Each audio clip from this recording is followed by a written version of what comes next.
जय हिंद दोस्तों, मैं विवेक आपका अपने यूट्यूब चैनल विवेक सर मैथ्स में हार्दिक स्वागत करता हूं। आप लोग देख पा रहे होंगे कि हम आ गए हैं उत्तर प्रदेश अधीनस्थ सेवा चयन आयोग की वेबसाइट पर आ चुके हैं। जैसे कि आप देख पा रहे होंगे कि जो विज्ञापन आप लोग देख पा रहे होंगे कि 10/20/10/2022 विज्ञापन संख्या 4 प्रारंभिक अर्हता परीक्षा के बारे में आपको दिया गया है। मतलब आपकी आंसर की आ चुकी है। आइए हम आंसर की ऑफिशियल वेबसाइट पर चलते हैं और आंसर की को खोलते हैं। आंसर की हमारे बीच में खुलने लगी है और देखिए जी हमारे बीच में सारे विषयों की यानी उत्तर प्रदेश अधीनस्थ सेवा चयन आयोग लखनऊ प्रारंभिक अर्हता परीक्षा पीईटी 2022 उत्तर कुंजी मास्टर की है, जो कि कौन सी द्वितीय पाली की है, 16 तारीख की द्वितीय पाली की आंसर की है। जल्दी से आइए हम 10 मिनट में पूरे क्वेश्चनों के एक बार रिवाइज मार देते हैं और फिर जिसकी जो हो आप लोग मैच कर लेना। जी आप लोगों को बता दिया 16 सितंबर की है, सॉरी 16/10/2022 की है द्वितीय पाली की। आइए चंद मिनटों में हम इसको पढ़ते हैं। पहला क्वेश्चन आता है कि हड़प्पा की एक बंदरगाह का नाम क्या था। तो हड़प्पा की बंदरगाह का नाम क्या था? लोथल था। जैन धर्म का सबसे महत्वपूर्ण मौलिक सिद्धांत है अहिंसा। जैन धर्म का सबसे मौलिक सिद्धांत क्या है? अहिंसा। निम्नलिखित में से किस शासक के दरबार में बहुत से विद्वान को नवरत्न के रूप में अलंकृत किया गया था? तो ये थे चंद्रगुप्त द्वितीय और एक थे अकबर के में। आता है दिल्ली सल्तनत। अगला क्वेश्चन आता है कि दिल्ली सल्तनत के निम्नलिखित में से राजवंशों में से किसने सबसे कम अवधि तक शासन किया है? तो खिलजी वंश ने सबसे कम अवधि तक शासन किया है। अगला आता है डलहौजी ने भारत में ब्रिटिश साम्राज्य की हड़प नीति के माध्यम से अवध को कब्जे में लिया था। हड़प नीति के माध्यम से लिया था। निम्नलिखित में से किसके द्वारा 1857 की क्रांति की शुरुआत हुई थी? सिपाहियों के द्वारा 1857 की क्रांति की शुरुआत हुई थी। बंगाल में स्वदेशी आंदोलन के दौरान तिरंगा झंडा लाल, हरा और पीला डिजाइन किया गया था। क्वेश्चन नंबर 7 है। क्वेश्चन नंबर 8 आता है। क्वेश्चन नंबर 8 है आपका खलीफा की स्थायी शक्तियों की रक्षा के लिए 1919 में बॉम्बे एक खिलाफत समिति का गठन किया गया था। अगला क्वेश्चन आता है कि भारत सरकार अधिनियम 1935 के अनुसार मुख्य न्यायाधीश के साथ कितने न्यायाधीशों की नियुक्ति की गई थी? 6 न्यायाधीशों के साथ। जो भारत सरकार अधिनियम था 1935 उसमें एक था मुख्य न्यायाधीश प्लस 6 कैसे न्यायाधीश थे? अन्य न्यायाधीश थे। कहाँ पर? सुप्रीम कोर्ट में। आता है निम्नलिखित में से कौन सी घटना की प्रतिक्रिया में भारत छोड़ो आंदोलन चलाया गया था? Cripps mission. क्रिप्स मिशन कब आया था? 1942 में आया था क्रिप्स मिशन। मैं इसका एक विस्तार वीडियो बनाऊंगा, आप वो देख लेना, जिसमें मैं सीधे 400 क्वेश्चन कंप्लीट करवाऊंगा। आगे आता है कि अरावली पर्वत श्रेणी में सबसे ऊंचा शिखर है गुरु शिखर। अरावली पर्वत श्रेणी का सबसे ऊंचा शिखर क्या है? गुरु शिखर है। अगला क्वेश्चन है कि ग्रीष्म काल में उत्तरी मैदान में बहने वाली पवन कहलाती है लू। ग्रीष्म काल में जो गर्म हवा चलती है, गर्मियों में जो गर्म हवा चलती है उसको हम लोग क्या कहते हैं? लू कहते हैं। भारत की मानक याम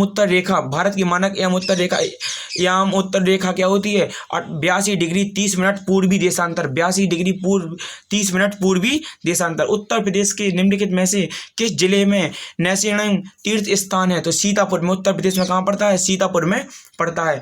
कौन सा सबसे ऊंचा भारतीय शिखर है? बहुत अच्छा क्वेश्चन आया है कि भारत का सबसे ऊंचा शिखर क्या है, जिसको हम लोग कंचनजंगा के नाम से जानते हैं। किसके नाम से जानते हैं? कंचनजंगा के नाम से जानते हैं। कोई कहे विश्व का सबसे ऊंचा शिखर क्या है? तो माउंट एवरेस्ट है, 8848। एक बार नए जोश के साथ आ जाइए। नई आर्थिक नीति को सामान्यता विकास के मॉडल पर कौन ले गया था? तो जी ले गया था LPG। इसका मतलब था लिबरलाइजेशन, प्राइवेटाइजेशन और ग्लोबलाइजेशन। लिबरलाइजेशन, प्राइवेटाइजेशन, ग्लोबलाइजेशन 1991 की नीति आई थी। इस समय पे कोई वित्त मंत्री पूछे था कौन थे? डॉक्टर मनमोहन सिंह थे। कोई पूछे प्रधानमंत्री कौन थे? तो नरसिम्हा राव थे प्रधानमंत्री। अगला क्वेश्चन आता है कि कोई भी कंपनी एक सरकारी कंपनी है, यदि इसमें कम से कम 51% पूंजी किसकी हो? सरकार की हो, तो वो सरकार कैसी होती है? आगे आता है हॉलमार्क लोगों का उपयोग निम्न में से किसके द्वारा होता है? तो जेवर के द्वारा होता है। कोई कहे हॉलमार्क लोगों का उपयोग निम्नलिखित में से किसके द्वारा होता है? तो जेवर के द्वारा होता है। अगला आता है कि कृषि जो नाबार्ड है, नाबार्ड तथा ग्रामीण क्षेत्रों में वित्त पोषण करने वाली एक केंद्रीय या शीर्ष संस्था का नाम क्या है? नाबार्ड है। अगला क्वेश्चन आता है कि 1991 के आर्थिक सुधारों के द्वारा निम्न में से किस समस्या की ओर ध्यान रखा गया था? तो मुद्रीकरण की ओर ध्यान रखा गया था। अगला क्वेश्चन आता है कि निम्नलिखित में से कौन सा अनुच्छेद धन विधेयक को परिभाषित करता है? तो आर्टिकल 110, जो आर्टिकल है 110 किसको करता है? धन विधेयक को। जो कि आर्टिकल 280 है जी किसको करता है? वित्त विधेयक को परिभाषित करता है। अगला क्वेश्चन आता है कि राज्य के नीति निर्देशक तत्व, आंसर था इसका राज्य के नीति निर्देशक तत्व वे आदर्श हैं जिन्हें राज्य को नीतियों का निर्माण करते समय ध्यान में रखा जाता है, जो कि 36 से 51 में है। 36 से 51 इनको DPSP के नाम से जाना जाता है। आगे आता है निम्नलिखित में से किसमें मौलिक कर्तव्यों का उल्लेख है? तो चौथे के का में मौलिक कर्तव्य हैं, जो कि मौलिक कर्तव्य कहाँ से लिए गए थे? रूस से लिए गए थे मौलिक कर्तव्य, जबकि मौलिक अधिकार कहाँ से लिए गए थे? अमेरिका से लिए गए थे। संघ की राजभाषा का वर्णन 343 आर्टिकल 343 में है, संघ की राजभाषा का वर्णन। और आगे आता है कि निम्नलिखित में से कौन सी सर्वोच्च न्यायालय के न्यायाधीश की सेवानिवृत्ति की सही आयु है? तो ये है 65 वर्ष।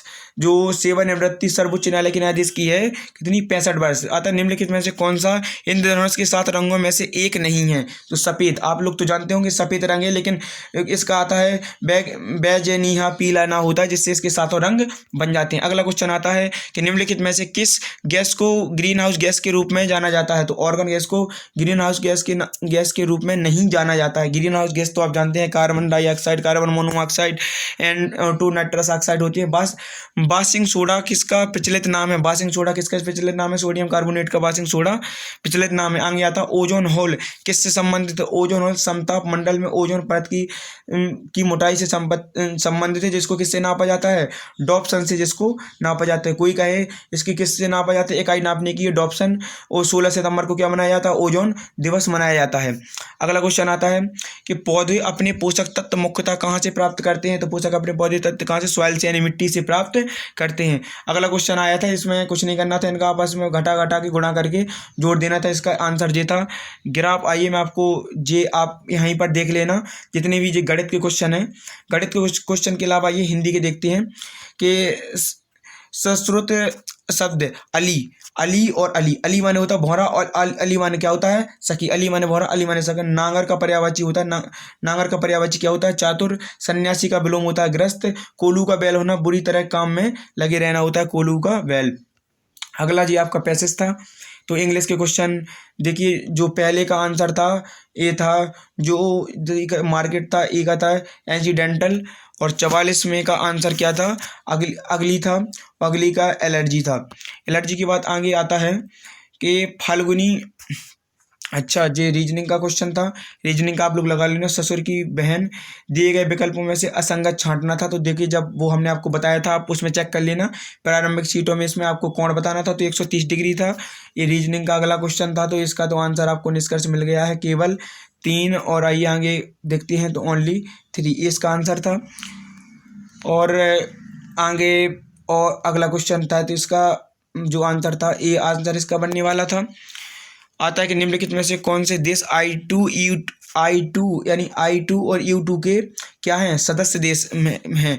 तो भारत था, इजराइल था, UAE था, USA था। हमने आपको पढ़ाया था, इसके पैट एग्जाम के जस्ट एक दिन पहले पढ़ाया था, वही आया था। यदि आप आगे भी तैयारी करना चाहते हैं तो विवेक सर मैथ्स को चैनल को सब्सक्राइब करिए, लाइक करिए, शेयर करिए। आप विश्वास रखिए चैनल पर, हम लोग आपको वहाँ तक ले जाएंगे जहाँ तक आप कल्पना नहीं कर सकते।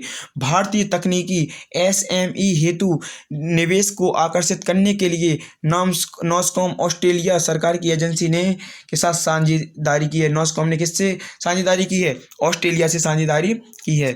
सरकार ने स्वामित्व वाली रोसाटोम ने हाल ही में भारत के कुन्नकुलम संयंत्र को दीर्घ ईंधन चक्र वाले उन्नत कुन्नकुलम किसकी सहायता से हुआ है? तो ये है बेटा रूस की सहायता से।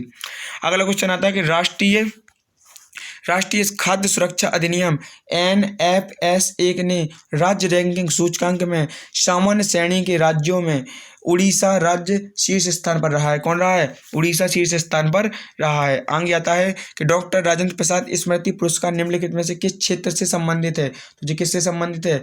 लोक प्रशासन से संबंधित है।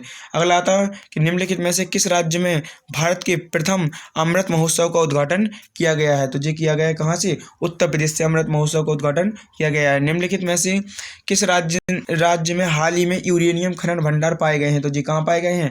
राजस्थान में पाए गए हैं यूरेनियम खनन भंडार। निम्नलिखित में से किस राज्य में दीमापुर केंद्रीय मंत्री नरेंद्र सिंह तोमर द्वारा कृषि और किसान कल्याण के लिए शहद परीक्षण प्रयोगशाला शुरू की गई है? तो ये की गई किसके द्वारा?